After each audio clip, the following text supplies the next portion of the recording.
Bonjour chers élèves, alors je pense on va terminer notre leçon des figures de style. Dans la séance écoulée, nous avons vu la comparaison, la métaphore et la personnification. Cette séance-là, je vais essayer de vous enseigner avec une fierté totale les autres figures de style, parmi lesquelles on trouve l'hyperbole. L'hyperbole, ça veut dire l'exagération. C'est le fait de gonfler le sens, de susciter les sentiments de destinataire, n'est-ce pas? Exemple, Zubida pose 1000 questions à l'Aïcha. Ici, le terme qui marque l'hyperbole, c'est 1000. Tous les chiffres, soit 1000, soit 100, 80, parce qu'on ne peut pas compter lorsqu'on parle à quelqu'un ou bien on se pose la question, on ne peut pas compter. Dès que vous trouverez les chiffres, l'arqam, on dit c'est une hyperbole. Il y a d'autres termes qui marquent l'hyperbole. On dit l'hyperbole ou bien on dit exagération.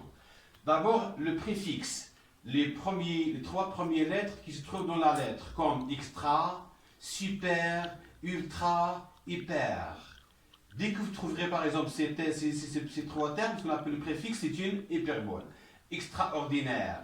Extraordinaire, c'est quelque chose d'émerveillé, c'est quelque chose... bon, c'est pas facile de dire extraordinaire, Alors, on gonfle ici le sens, d'accord? C'est une sorte d'amplification. Faites un supermarché, ça veut dire un marché très bien extraordinaire, Ultra, super. Dès que vous voyez le terme hyper, ultra, super, extra, automatiquement c'est une hyperbole. Voici d'autres termes pour marquer l'exagération, parmi lesquels on trouve le verbe hurler. C'est le loup qui hurle. On dit par exemple la foule hurle et une personne hurle. Une personne, on dit crie. D'accord? Crie. On a gonflé le sens. C'est le loup qui hurle.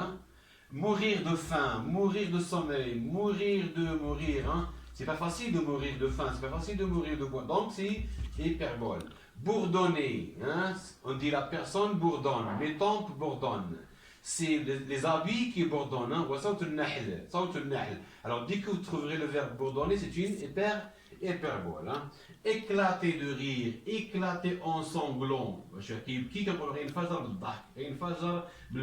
Alors impossible. Dès que vous trouverez le terme éclater, c'est hyperbole. Tomber de sommeil, tomber de, c'est une hyperbole. Alors voici, chers élèves, les indices qui marquent l'hyperbole. D'accord? Troisième figure de style, cinquième plutôt, c'est la gradation. La gradation, c'est classer les mots de façon croissante, ou décroissante,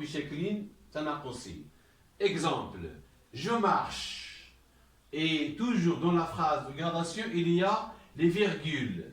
Si vous ne trouvez pas des virgules, pas de gradation, pas d'énumération. Je marche, je cours, je saute.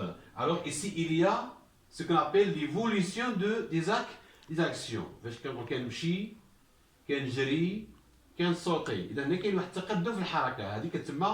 La gradation. Sixième, c'est l'énumération. L'énumération se ressemble un petit peu avec la gradation, mais il y a une différence. Dans la gradation, il y a des virgules. Dans l'énumération, il y a des virgules, c'est vrai. Mais dans l'énumération, on ne peut pas classer les mots. On les précise. Par exemple, les femmes chuchotent, ils parlent doucement, expliquent, chantent. Alors, il n'y a pas une certaine progression. Chanter, c'est loin d'être expliqué, c'est loin de chuchoter. Les trois verbes doivent appartenir à la même catégorie. On peut dire chuchoter, comme on dit, expliquer, jacasser, c'est une énumération. D'accord? Par exemple, la gradation, j'ai vu un enfant, j'ai vu un jeune, j'ai vu un vieux. طفل شاب شيخ انا كنطلع وكنزيد. L'énumération là, par exemple, on peut dire les tables, virgule, les stylos, virgule, et le tableau sont sales. Bon, il n'y a pas une certaine classification. Alors voici, chers élèves, ce qu'on appelle l'hyperbole, la gradation et l'énumération. Je vais terminer les autres. Alors Alors donc, après avoir signalé les 7 figures de style, je vais vous mentionner les restes. Alors 7, l'anaphore. L'anaphore et la répétition sont les mêmes. Qui dit anaphore dit répétition. Mais il y a une différence sensible. On va la signaler, d'accord, hein? L'anaphore, c'est répéter un mot, un terme ou une expression au début de la phrase. فاش كنعاود كلمة ولا جملة في الأول كتسمى l'anaphore. Exemple, je laisse ma femme, je laisse ma fille. Alors, lorsque je dis je laisse, ça c'est la répétition. Je répète le mot je laisse. Où se trouve je ici? Au début ou bien au milieu? Alors, au début, puisque je répète le même mot ici, ou bien l'expression. Au début, c'est ce qu'on appelle l'anaphore. Et l'effet recherché de l'anaphore, c'est créer un rythme musical. La valeur, ou bien on dit, lorsque l'auteur utilise l'anaphore dans la phrase, dans le passage, c'est pour marquer un rythme musical et poétique. C'est ce qu'on appelle l'effet recherché. Il y a le قيمة. Il m'a dit comme je dois l'effet recherché de la figure de style. Alors qu'est-ce qu'il met en accent? Ou bien qu'est-ce qu'il met en relief? Ou bien quelle information nous apporte cette figure de style? Le même sens. Il vous demande de donner le sens direct. Le sens direct. Cette figure de style montre et tu continues votre œuvre. D'accord? 8. La répétition. La répétition, c'est répéter un mot, une expression au milieu de la phrase. D'accord? Soit au milieu, soit à la fin de la phrase. C'est le contraire de l'anaphore. Exemple.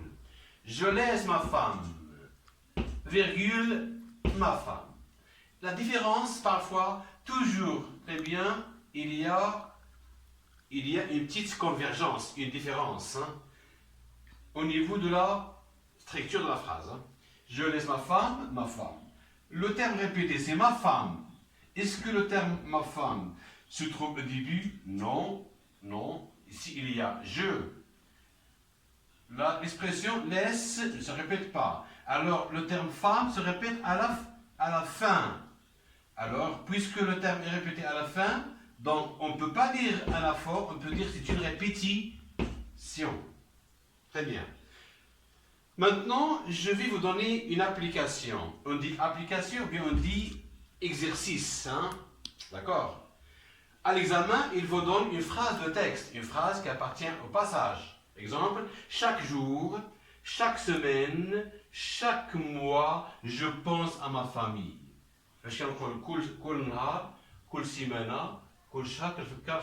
Ma mère. La question qui se pose, 1A, quelle est la nature de cette figure de style? Petit B, quel est l'effet recherché de cette figure de style? Quel est l'effet recherché? Alors, l'effet recherché, ça veut dire qu'il vous demande de donner le sens direct. La réponse A, la nature de figure de style, c'est une gradation. Parce que le jour, la semaine et le mois. هذه اللي كنطلع. عاوتاني هاد الفراس فيها جوج فاش نقولوا شاك جور كتعاود لنا شاك يعني شاك كاينه فين كاينه في الاول ديال الجمله في الاول كنعاودها في الاول c'est ce qu'on appelle l'anaphore. Cette figure de style شنو هو l'effet recherché ديالها؟ La valeur ديالها c'est pour montrer la nostalgie de la famille. La nostalgie هو الحنين. La nostalgie الحنين. Alors فوقاش كنبقى نحسب ملي كنبقى نحسب اياميا ملي كنعطي شي حاجه القيمه. Alors donc l'effet recherché c'est pour donner l'importance à la famille et marquer la nostalgie. Alors voici les figures de style, la deuxième catégorie de figures de style, d'accord? Alors l'anaphore, la répétition et l'hyperbole, d'accord? Alors généralement, nous avons vu pour l'instant 8 figures de style. La comparaison, la métaphore, la personnification, l'hyperbole, la gradation, l'énumération, la répétition et l'anaphore. Mais ce qui est fondamental, c'est de maîtriser c'est quoi le terme effet recherché. Lorsqu'il vous donne c'est quoi l'effet recherché, ça veut dire quelle est la valeur de cette figure de style. Ça veut dire vous donnez le sens direct. Hein. Par exemple, Driss Awad est un âne. Driss Awad est un âne. Ah, quelle est la nature de cette figure de style? C'est une métaphore. Quel est l'effet recherché? On attaque le sens indirect, on attaque le sens direct. Cette métaphore veut dire que Driss Awad est stupide. Stop. Merci. Je vais reprendre mon travail. Alors, il me reste maintenant les autres figures de style, telles que l'antithèse. L'antithèse, l'oxymore, l'antiphrase. C'est quoi l'antithèse? C'est avoir deux mots contraires détachés dans la même phrase. Verbe, verbe, non, non, adjectif, adjectif. Exemple. Antigone choisit la mort. La mort est un nom. Ce n'est pas un adjectif. Ism.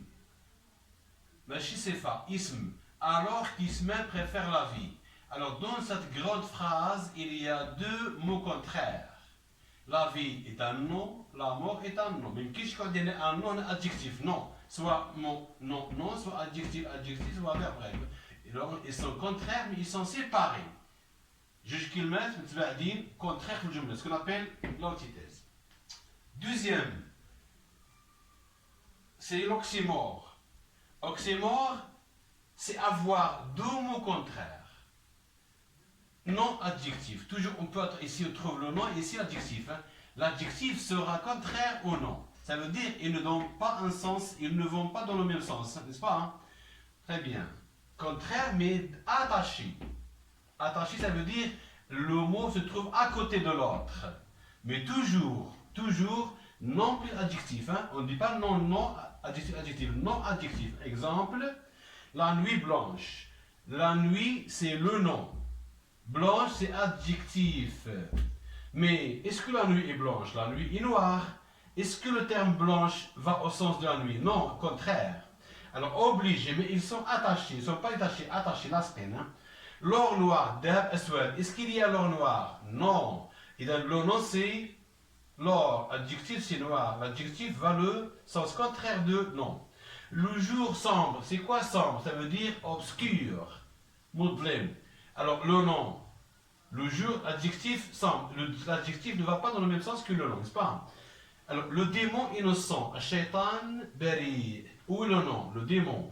Ou l'adjectif innocent. Est-ce que le démon est innocent? Jamais, hein? Mais ils sont attachés. C'est ce qu'on appelle là l'oxymore. L'oxymore qui dit juste qu'ils mettent دائما اسم صفة. اسم صفة. ذاك الصفة ما كتعطينيش المعنى ديال l'adjectif. ملي كنقول الشيطان بريء. الشيطان اسم بريء صفة. ولكن ما كيتمشاوش هو الشيطان بريء. بالعكس.